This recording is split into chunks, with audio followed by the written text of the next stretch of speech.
Yes, definitely. Can you hear me? Yes, sir. How are you? I'm good. How's everything? Blessed, man. Blessed. Thanks for your time. Yeah, absolutely, man. Thanks for yours. So this is FLOSS Magazine. I'm sitting here with Mr. Clifton Bell. Clifton's work on numerous projects. He was recently tapped to do Birdman's and NBA Youngboys Baller Blocking Part 2. So Clifton, before we get into Baller Blocking Part 2, I checked out the Lotto video, man. You know, she's like the one of the hottest things. She's the new kid on the block, the hottest thing right now. It's a lot of fashion going on in the video. So I want to see like what was your concept, your idea? Like why did you go there in that direction? Wow, Lotto. She was actually, by the way, her and Lil Baby were amazing to work with. Very easy, easy going on Nice. set. But the concept was basically a variety show. All characters played by Lotto. And so when putting together that concept, it was just interesting scenes that I wanted to see All on right. screen. And she liked the treatment. I remember her calling. She said, I read all the treatments, and this is the one that stood out. And so we had a really good time shooting that down in Atlanta. And she's gone to do tremendous things. She's, Absolutely.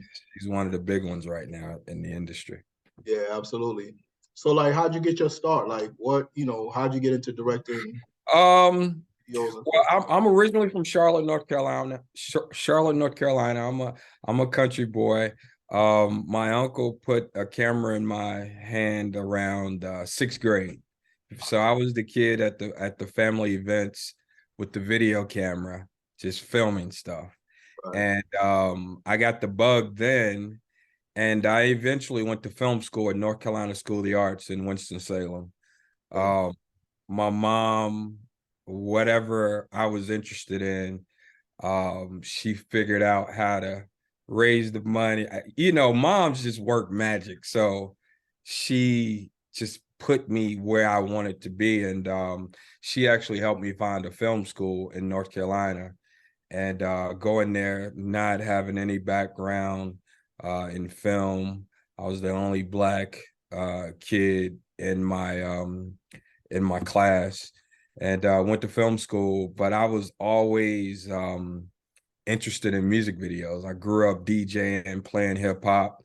In the neighborhood, music videos and hip hop kind of were they were like brother and sister. And it was something about the images of Hype Williams, Paul Hunter, Billy Woodruff. The 90s was like my era where music videos just exploded. Right.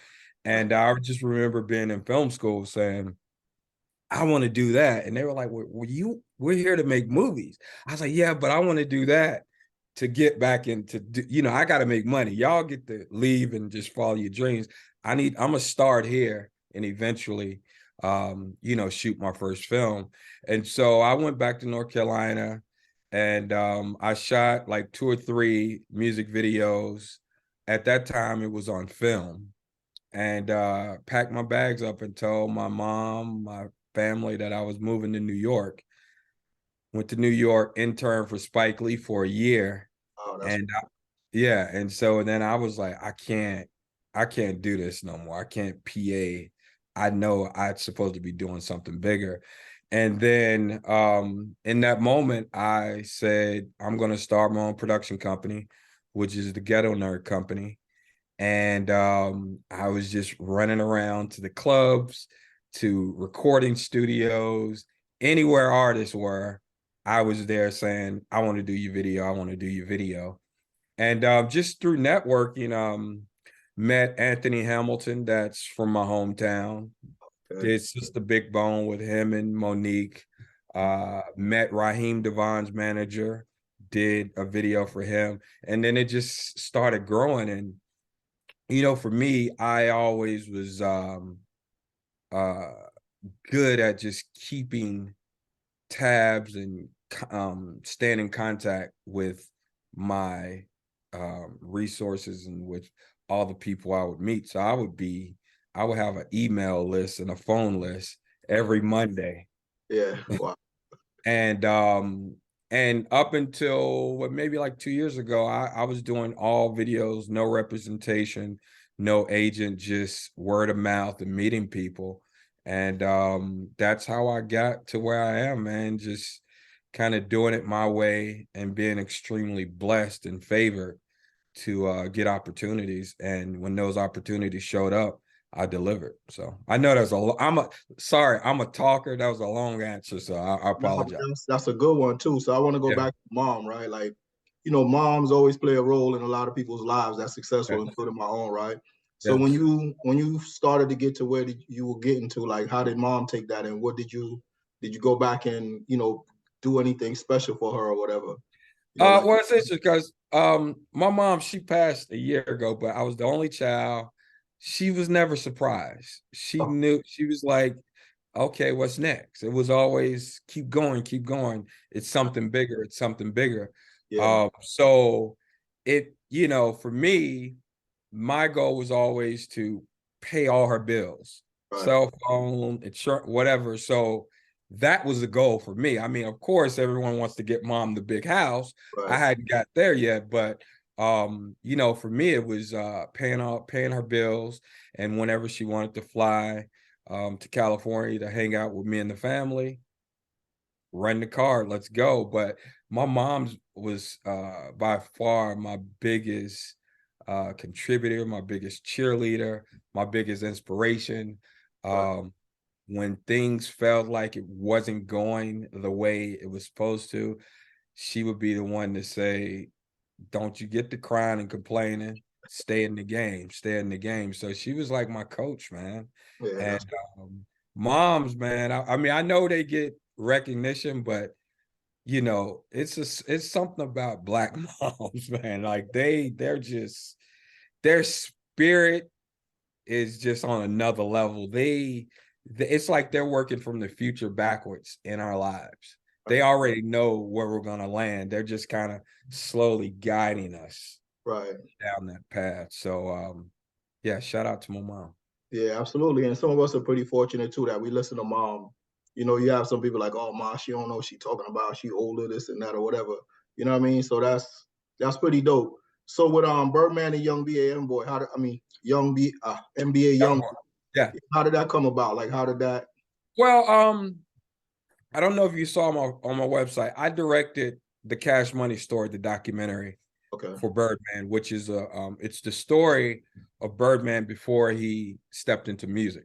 right. And so really interesting story about him is I was in a club in Miami filming a music video for my boy Jim Jones. Mhm. And Jim and I had shot this short film that for Jim a while back, but he showed it to Birdman. I remember him telling me saying, Birdman loved the film. So Birdman was at the club. I said, my producer got me over to him. I was like, I want to get a picture.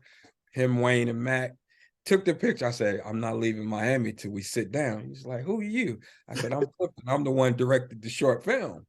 Now this was like 2017. Oh, okay. So we went by the studio, had a talk. I said, man, I appreciate what you're doing for our culture. I said, but I would appreciate the opportunity to capture the story and put that in an archive where 300 years from now, people will know how you got to where you are. I said, we're good at creating the music, but we're not good at documenting the process and how we got there and telling our stories. And so he's like, so what are you thinking? I was like, let's do a documentary.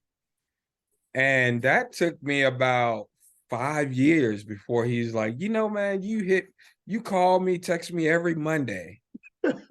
And he's like, I'm doing this turkey giveaway, which they've been doing it for 30 years back in New Orleans.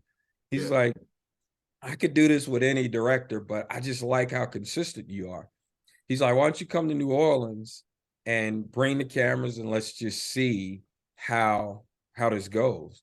Went to New Orleans, shot. He loved what we did. And from there, we've been like this, like just nice. like he's like a brother. He's like really family. So since we delivered the documentary, we gotta shoot films, we gotta shoot films, we gotta shoot films.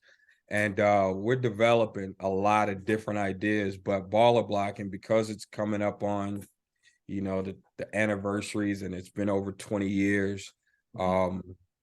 Youngboy was excited to be a part of it, so we decided this would be our first feature film that we would jump into.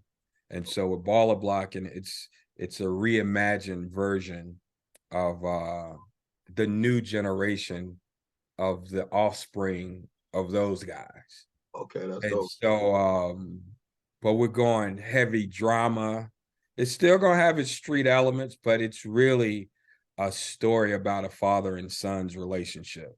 He's Okay, behind the walls, and his son is out, kind of heading down that same path, but he's trying to be the father that he should be from behind the walls to keep him on the straight and narrow. So it's gonna be a little different, but still have those nuances from the original.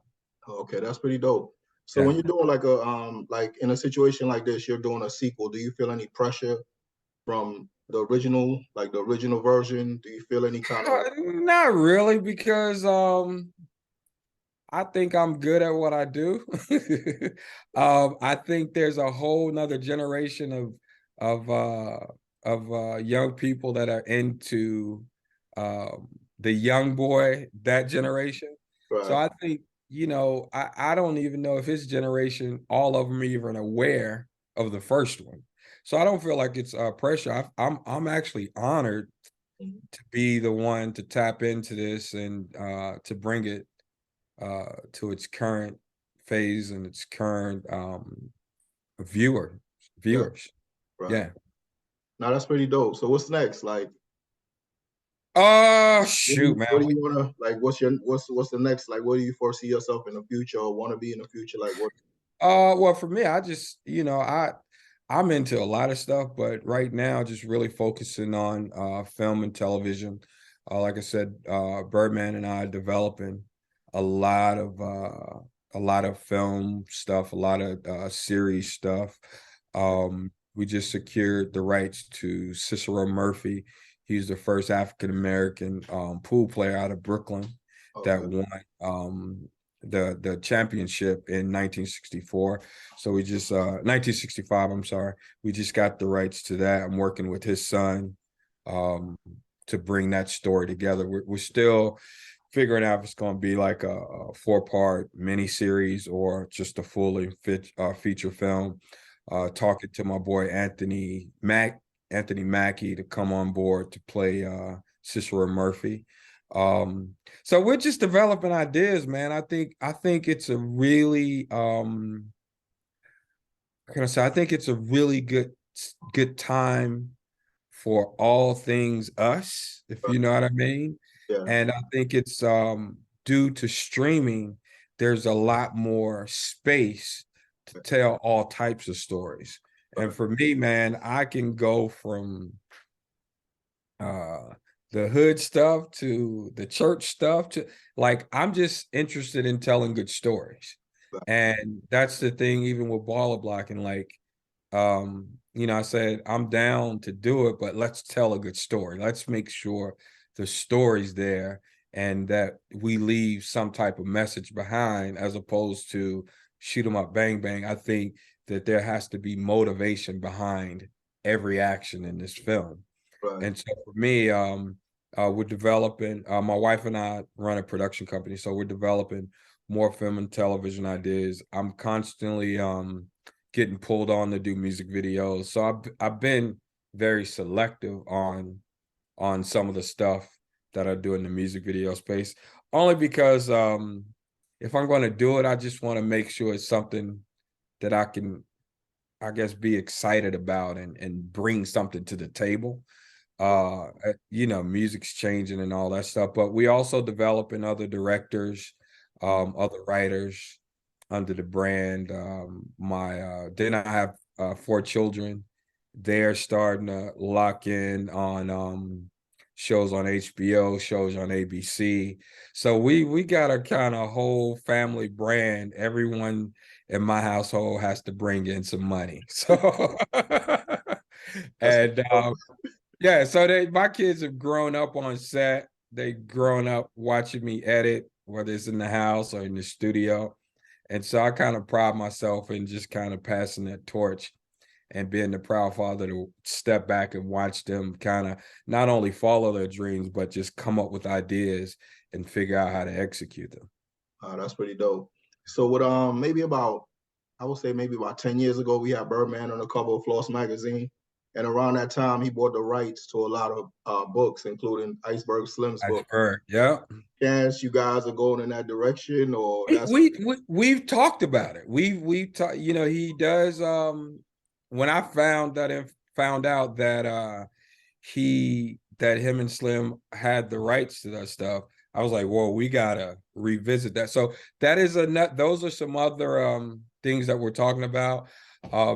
There's a lot of things in his mind that he just wanna get out. yeah, He's a smart, you know, we see him as Birdman, but I honored to get to know him as Brian.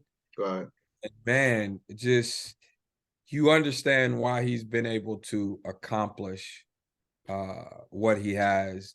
right. And you know, you hear what you hear about him, but man, just a really humble man of God, strong believer, and just full of amazing ideas that hopefully the world get to see him soon. Yeah, I'm sure they are, because like you said, he's a pretty smart dude, and he's tenacious. Like, he goes after what he wants. He seems to accomplish Definitely. it. Like, when I saw they had the rights, I think it was Iceberg Slim. I'm not sure if they got Donald Goines, but it was a list of books that they Mm-hmm. had the rights. I'm like, wow, how did this guy do that? And what Yeah. like what made him think of getting that? And now look at the other opportunities with a person like yourself, with all the work that you have. If they put that to film, like, that's gonna be ridiculous, because Yes. that's a story. I don't even think the generation of NBA Youngboy, for example, not too many of them may have heard of Iceberg Slim, but Iceberg Slim in hip hop, everybody talked about him in their Yes. albums in the 90s. You know what I Yes. mean? So that's pretty dope. So, like, when should we be expecting the movie to drop? You guys have a date yet, or you just starting with a Well, we are still in pre-production. We're looking at starting to film the middle of April, start filming the middle of April. With Youngboy's situation, we'll be filming him out in Utah, okay, and then we'll be heading to New Orleans to film everything else. But the goal is to have this thing out this year okay. towards Um the got, yeah, I got don't know when, but I know how they move. They're going to get this thing out this year, and so we have. There's no date, but more than likely it'll be this year. That'll be dope.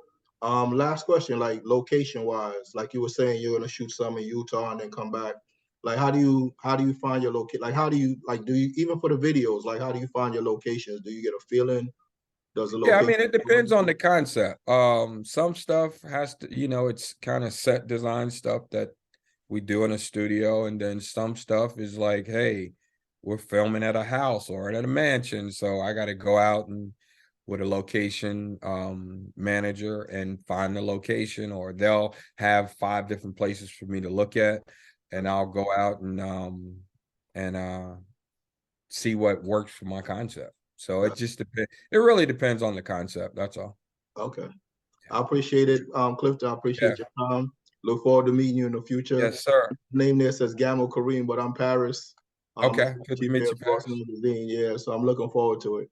Thank you so Thank much. you, man. I appreciate your time, man, Same here, and man. I look forward to building with you soon. And when the Absolutely. film come out, we should definitely reconnect. Yeah, let's definitely do that. I'd Okay. appreciate that. All right. Thank you, Clifton. Thank you, brother. Take care. You too. Thanks.